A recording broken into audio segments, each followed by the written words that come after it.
Hey guys, this is Michelle. I have a cold, so forgive me. My voice probably sounds pretty funny. But I had a lot of people ask about my Evernote, kind of how I had it organized and stuff. Obviously, you can do it however you want. Obviously, you can use other tools. OneNote is also, as someone mentioned, a great way to organize your stuff. You can use all kinds of other stuff. I just like things like Evernote or OneNote because they're accessible from any of your devices, so you can kind of access it from anywhere. I have a couple different computers. I have a Windows computer, a Mac. We all have iPhones, iPads, so a lot of your Mac stuff can sync, but a lot of people don't have the same products. So this allows you to be able to pull something up.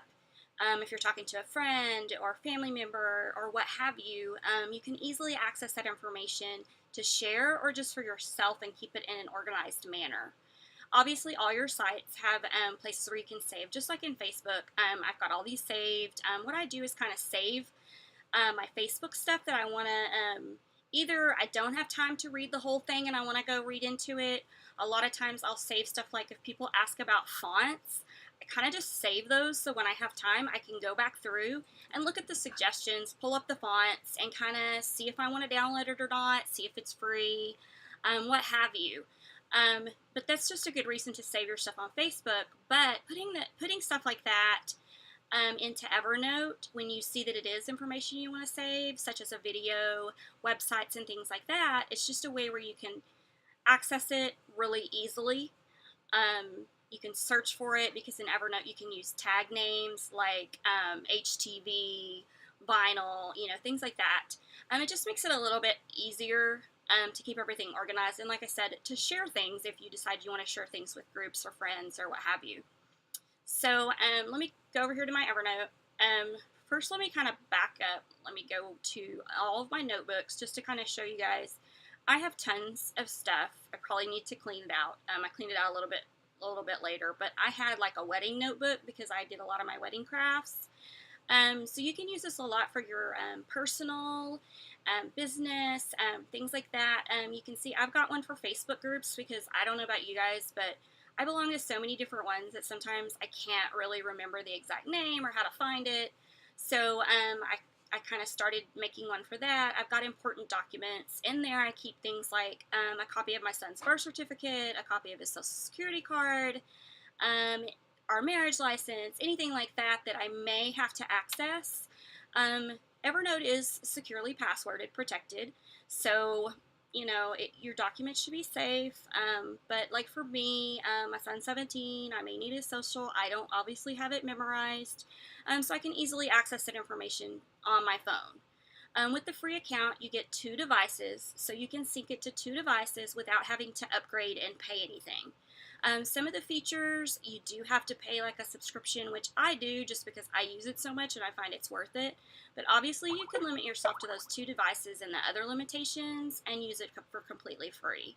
Here's our health insurance information. We just got health insurance. I don't have anything in there, but there are just different things. My medical information, I put things like my lab results and, anything like that, x-rays that I may have had, operative reports and things like that. Here is, I belong to a direct sales company. My Origami Owl is kind of where I started really using this a whole lot.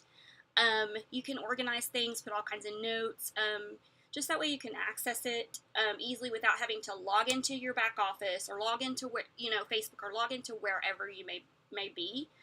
QMT, that's my job. I'm an at-home medical transcriptionist, and I do have some sample reports and things like that. I have a giant notebook. If I work mobily, I would have to take this giant, I think it's like a 2-inch binder with me, but instead I keep it all in here. That way I can access it. I work on a desktop. But my emails I usually check on this MacBook that I'm on. So that way I have it in here and I can pull up Evernote on my desktop and copy and paste and all that good stuff. Snickers is my dog. You can keep your pet information. You can keep, Tyson is my husband's where he works. So I keep stuff in there. Witt's Crafty Boutique is our tentative name for our boutique. So what I put in there are, I use that to put orders. If I have orders I need to keep track of, I'm just barely selling, but some of you that have a lot of orders, I do recommend you either put that in some kind of spreadsheet or in Evernote or something. And also, the thing that I recommend, if you belong to any buy-in groups on Facebook, keep some kind of record too. Again, you can use a spreadsheet, or you can put it in something like this. I see all the time where people are asking the buy-in host, did I buy this from you? And I'm guilty of not always keeping track of that too. And I mean, you can go back to your PayPal invoices and all that good stuff, but you can use Evernote for keeping track of so many things.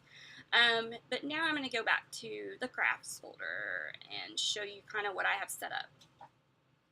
So I double clicked on that notebook, and here's going to be all my notes. Obviously you can create separate notebooks. It's however you want to organize it. Just like when you're on your computer, I was always told in the old school days, and I still look at it this way, your computer's a filing cabinet.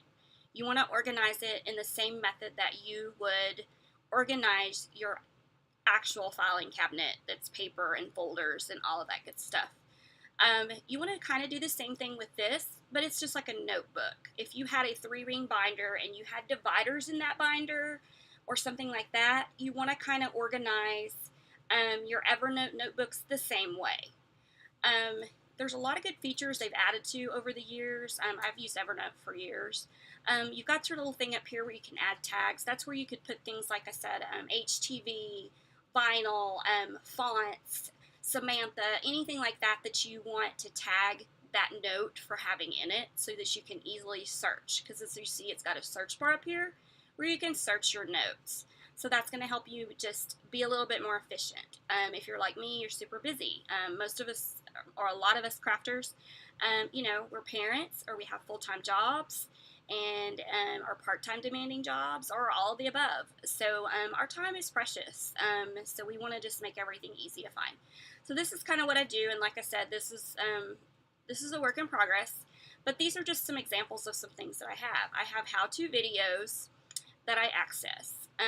The other thing that I recommend on videos is if it's YouTube, definitely make you, I've got some things downloading, I've got a video uploading, but definitely make you some playlist, make you a craft playlist. I have a craft playlist, and that way you can refer back to any videos that are in the crafting realm, but I put them in here also just because some of the videos I get come off of Facebook directly and some of them come off of YouTube, and I want to have them all organized in one place again so I can share. If I see in a group where somebody needs a video for such and such, I can easily grab that link by going to Evernote and this page.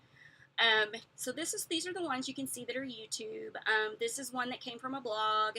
And then here, which I show in another video how to do this, but these are ones that I've pulled from Facebook. If there's a video that someone has made on Facebook, there is a way to save those videos. I have another tutorial, that's the one uploading right now, which you can go to my YouTube when it's ready, and you can view that. But here's one I typed on bow making. I really suck at bow making. That's not my forte. So I want to learn how to do that.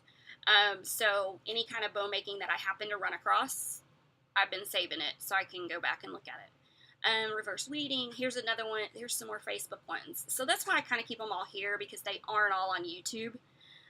Obviously there are a lot that I haven't posted in here yet, but like I said, I'm still working on it. Here I've got supplies, just started this one too, but this is where you can just list various things that you run across that you either want to purchase, want to remember, things like that. This is just something, I don't know, somebody suggested it for a bow. I don't really even know what it is. I haven't looked at the website, but I put it in here so I can go back and look at it. This one, I just snagged the picture because I want to remember to look that up at the craft store. Here, I've got some sign informations and tutorials. This is where, like, if you're on a Facebook post, you can put a picture of something, and then if they give you a tutorial, you can just paste it right in here. It just makes it easier, again, to refer back to. Here is helpful sites. This is just where I put various sites that I come across in the craft groups. This is Cricut cheat sheets that I came across. This was in just one of the groups, and I thought, hey, that's useful. I might find something I don't know, or I might want to share that with a friend. Blank groups, this is where I've started composing all the blank groups I belong to and kind of make notes over to the side of what they have and such, because I don't know about you guys. Again, I belong to a lot of girl blank groups that I don't always purchase from all of them, but sometimes it's because I don't even remember I joined it or I don't remember what they have. Here's some craft blogs. I've got a lot more craft blogs than I have listed here, but this is where you can just kind of keep track of any blogs you come across that not only have information about that specific topic, but maybe you want to kind of go back and check them or follow them like every once in a while to see what kind of good information they have. You can learn so much from others who blog and things like that. I blog too, but I haven't really had time lately, but this is just miscellaneous helpful sites. I ran across, somebody was talking about curved text on tumblers. I haven't really had any issues, but hey, what if I do? What if somebody else does? So I kind of just tag things like that. Here I've got font sites. These are the various font sites that I subscribe to and that you can get free fonts from that do like a weekly free or a monthly free, or you can purchase them. These are two sites that you can use if you have something and you want to know what font it is. These are great resources. You can upload an image and it may be able to tell you what that font is. So that's great. Like if you purchase, like I purchased a bride entourage that my friend liked. I didn't know about recreating it. I know she kind of wanted it to be, she wanted to look like that. So I can upload that image and see if it'll match the font. So if she wants to personalize their names, I can make the fonts match. Here is just some craft groups that I belong to, so I can kind of keep track of everything. Again, we join so many groups that we don't always remember. I belong to a lot of Dollar Tree crafting and SVG and your Cricut and even Silhouette. Even though I don't have a Silhouette, I've joined some just because there's useful information all across the board for your cutting machines and your crafting. So this is just a good way to keep track of those. Also, I had a friend recently get a Cricut, and I was like, okay, what are the best groups? So this kind of just refreshes my mind on what groups I might want to invite her to begin with so that she doesn't get overwhelmed. Sorry, I'm talking kind of fast.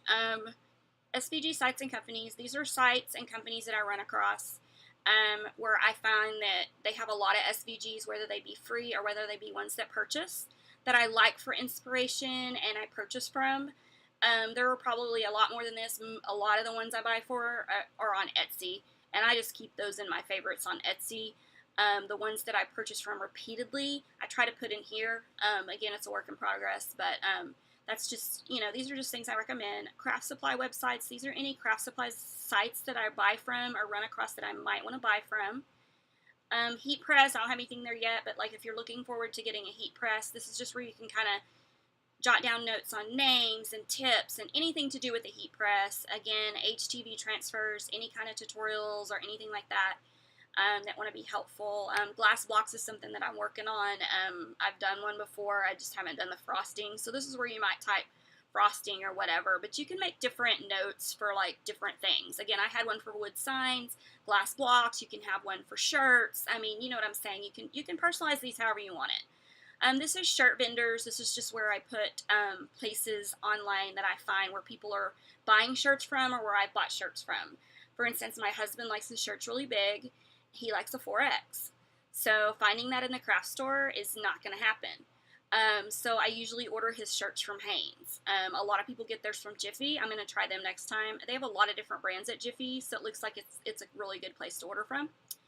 And vinyl vendors, this is like one that people ask all of the time. So you definitely, especially if you're new, want to kind of make notes of those vendors.